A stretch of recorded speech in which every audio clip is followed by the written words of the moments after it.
Yo, yo, yo. Welcome to the channel. This week's show, we are looking at the Kura.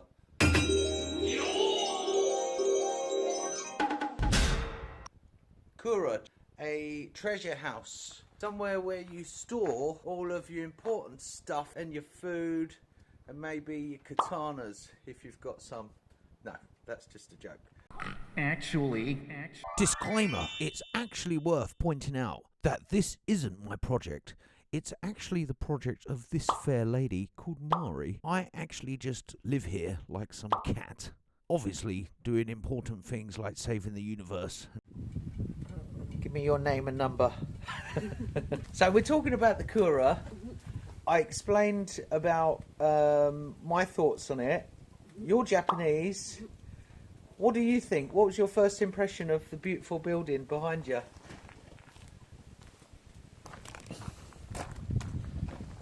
I really like the emblem of Daikokuten. Let's go and have a look at it and tell us what's going on there.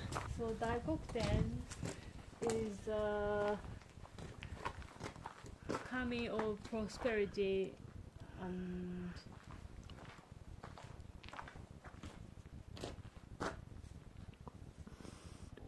wealth and prosperity. Uh-huh. And he is standing on the sack of rice, and in his hand he's got the magic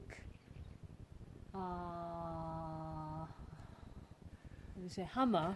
Magic hammer. Hammer which makes money. Like ring. Oh, I'd like one of those magic hammers.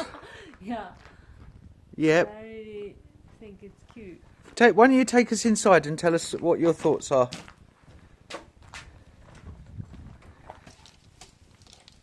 We have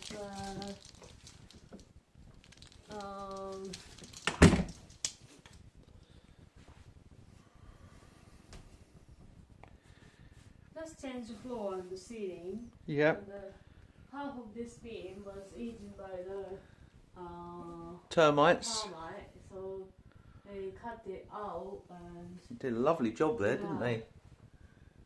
fixed it. Otherwise, you couldn't put the nails in it. Yeah. And that's a big problem out in Japan, isn't it? Termites. Yeah.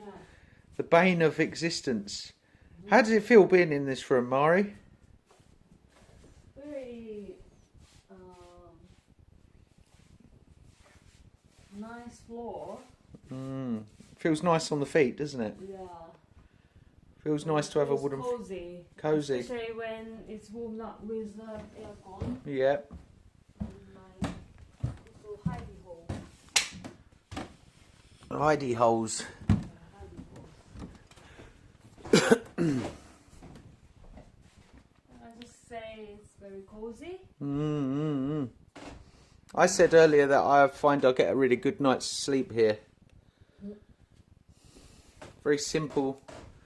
Old school wood. Look at those wooden beams above you.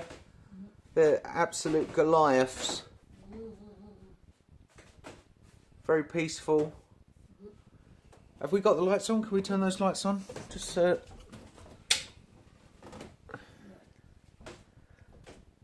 yeah. Yeah, we love it. I'd like more people to stay here. Mm-hmm. Come and stay here and then Experience it. yeah. Experience the countryside. Authentic Japan. The stairs are cool as well. Yeah. I said earlier about us trying to bring all of the old antique things that we found into this room. So This says kuru and yaru. uh-huh. Kuru means come and then yaru is do. Come do. Yeah, come and do. And but obviously it started from here. Uh-huh. So do and come it says Doodle-doodle-doodle-doodle. yeah. Come do, bruv. Let's have a look at the pictures as well. What have we got up here? It's almost like a little. What is that? Do you know? I think it's Hanamatsuri. Hanamatsuri. And Hanamatsuri is. Hanamatsuri is like ancient ritual we still do in Toecho and Toyone area. Yeah, and this is the Oni, not to be confused with the devil. This is Yanami Oni. Yeah, do not worry, people. I was like, when I first saw this, I was like, we've got this guy in the West that's red with horns. Yeah. No. He's a kami, right? A goody. Oni. Oh, sorry, he's not a ogre. He's an ogre, but he's a goody, right? He protects us. Yeah. So he's not to be confused with the big D. Yeah, and again, just we found lovely furniture. People give us old stuff that's like quaint and old, and sake bottle, old school sake bottle. There's a few drinks being poured out of that. I can tell you that for sure. We have our little instructions as well.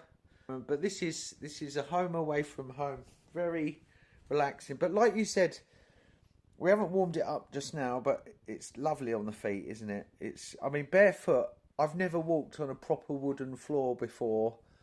You know, I have walked on like squeaky one with nails coming out of it in a building site, but not something nice and smooth. And you know, a lot of people chill with cushions on the floor around and have a drink or have something to eat. It's great. We've had quite a few people. 7 people? Yeah, to stay.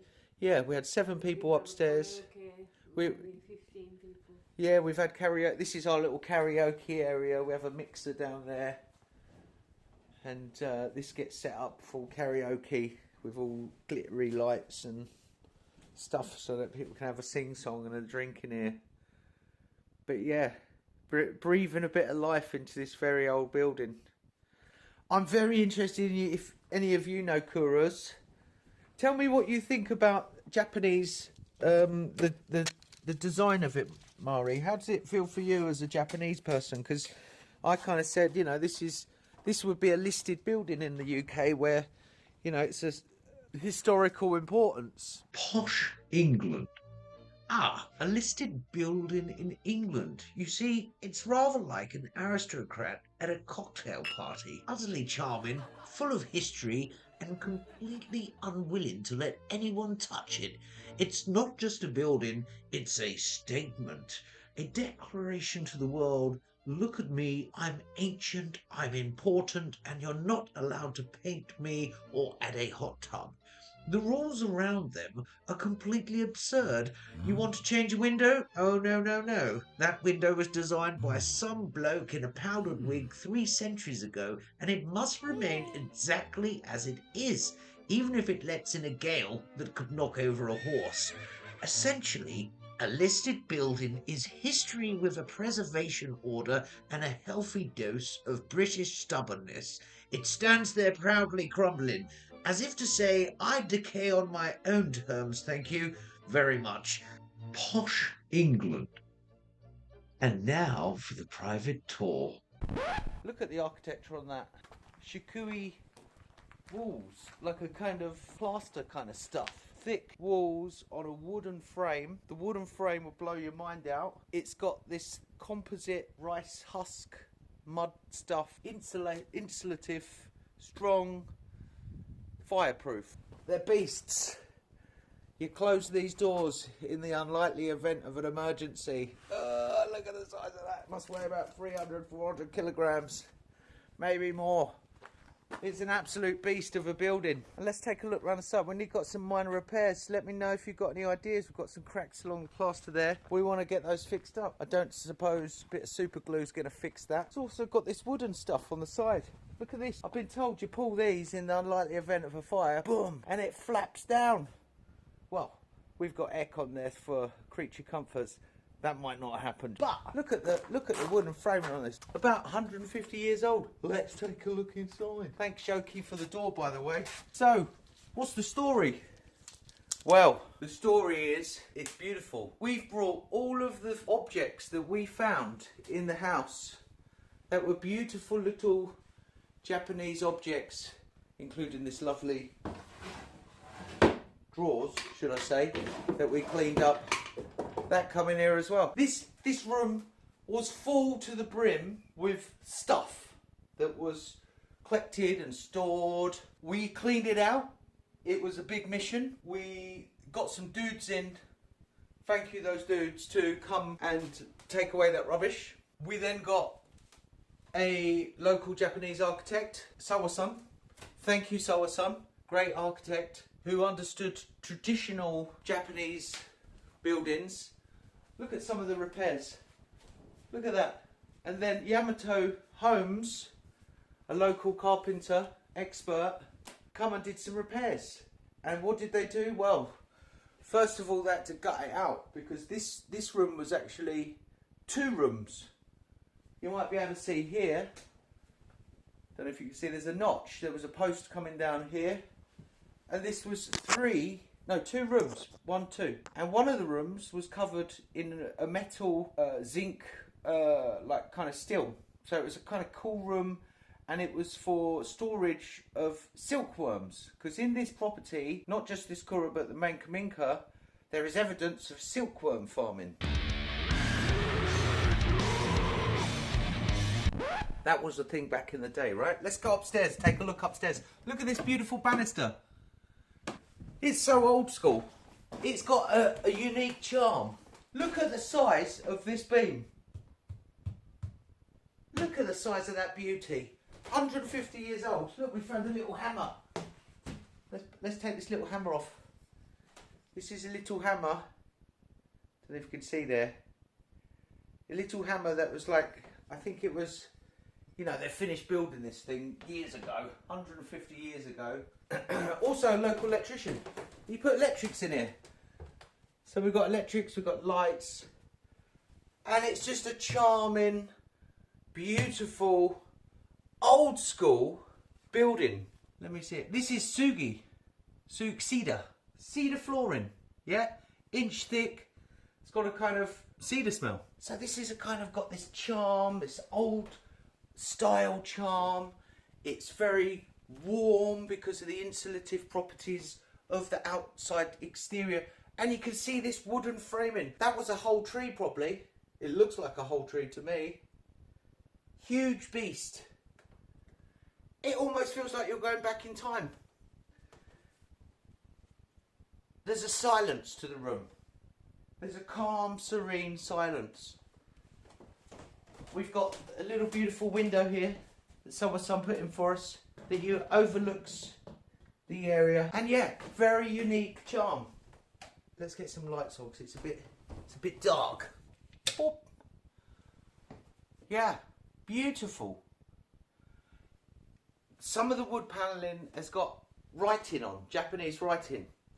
Like as if they'd repurposed and took off some of the wood maybe from something else 150 years ago and used it. So some of these pieces of wood are absolute beasts of construction. No nails. No, I'm not talking about the glue product that's quite well known in the West. They use no nails. No, there is a few nails around here. But a lot of this slots together with pegs and pins. I don't know if you can see up here. There's a peg. There's some real good woodwork going on here. And this building, we've cleaned it, washed all the interior.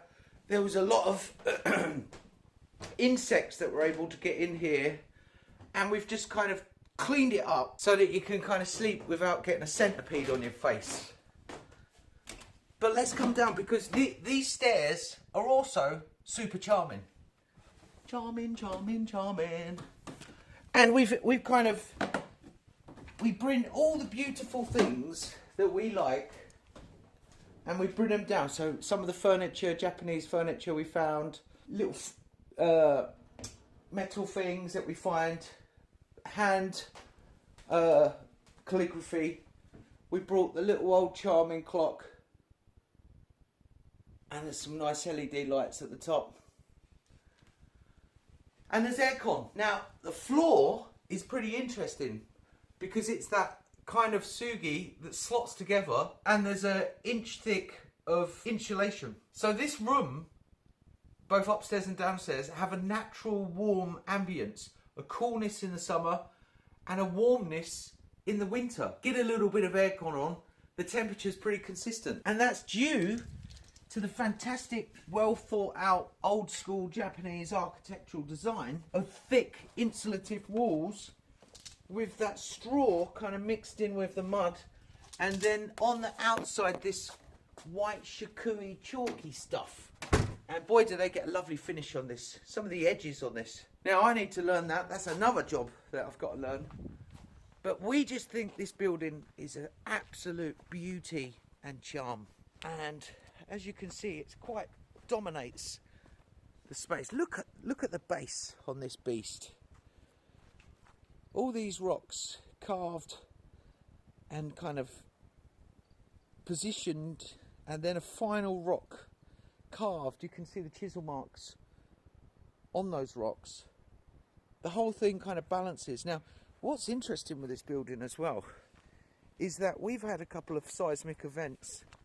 We don't tend to get a lot of shaking going on this part of Japan because we're on Mount Myojian, right?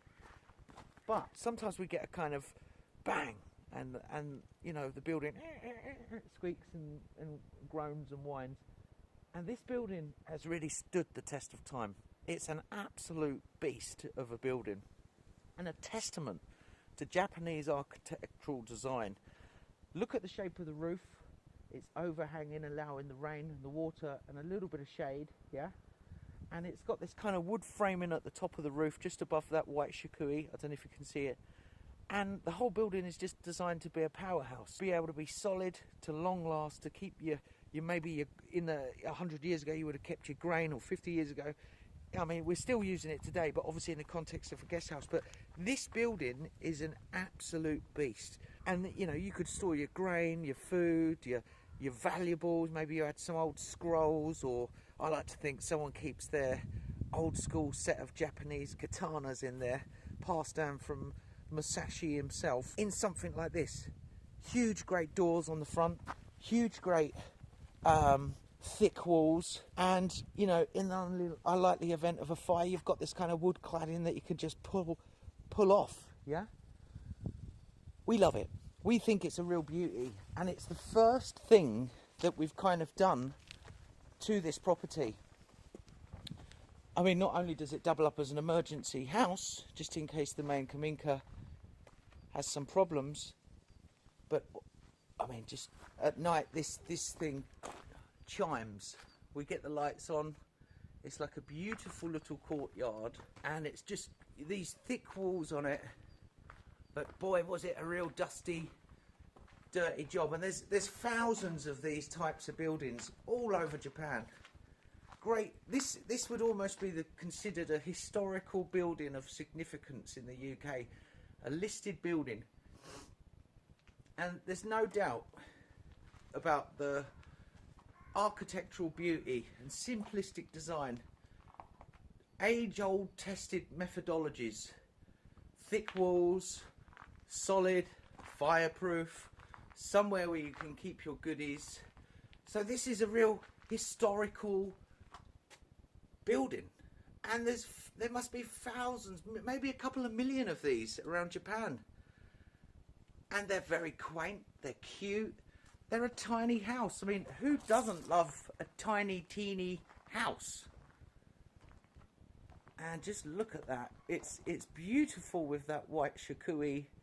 It kind of is. The shikui is a very interesting material, because this is often used internally in houses, and it has not only a superb effect with retaining moisture and it breathes. So it kind of reduces moisture content internally. It's perfectly suited for the dynamic range of weather and environment in Japan. And for me, I just love this kind of belt that goes around the top, that just slants off in a different angle. It's very, very easy on the eye. And it's very much stood the test of time. A real beauty.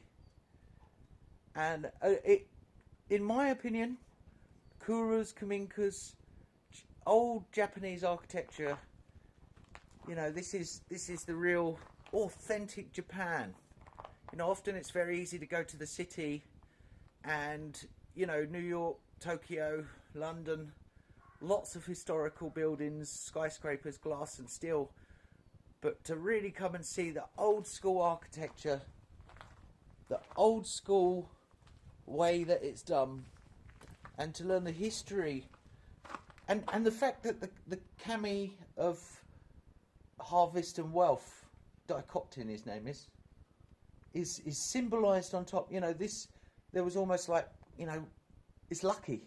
You know, they for me, I mean, maybe let us know your opinion, and I'm sure there's many people that know more than I, but for me that's quite, it makes sense, yeah? You know, you've got this building, you're keeping your grain, you don't want a fire to happen. A fire is a real bad thing to happen, you know, and it could spell doom for your livelihood. Yeah. So we just think this building is an absolute beauty. We want to keep it going for as long as possible and stop it falling down. And we think we've got to that level now. One of the notes as well, the reason we put this aircon in there is because, one, we wanted to help control the humidity of the building and be able to get some breathability and be able to evacuate all the air if it gets a bit too sweaty or dry or whatnot. And that just really helps with looking after the wood in there. But we made sure the wonderful electrician that did that work, he was very mindful not to do it on a big supportive beam. He, you know, he's choosing where to drill through there. But I'm always spotting Kuras when we're out and about. Remember, I'm not a Kura person or a Kominka person, you know, but it's very easy to appreciate the natural beauty and majesty of such a building. And there's nothing better than you get a great night's sleep in there. Often we have guests that come and stay at the Kura. They often say that it's almost a bit like a digital detox. Yes, we have got wireless. Yes, you know, we're not 50 wireless networks. We've got one Starlink network that supplies super high speed internet to the Kura retreat compound in our area. But this building is almost perfect for that kind of, I mean, look at that view. Perfect for, you know, just time out. And, you know, what better? Look at that beautiful tree. It's almost a kind of scene. Well thought out, well placed. We've got the rockery behind us there. The Japanese pine tree. Yeah, what a beauty. Look at the cross hatching on the front as well. That's with Shikui. I don't know what's painted on there, but absolute beauty.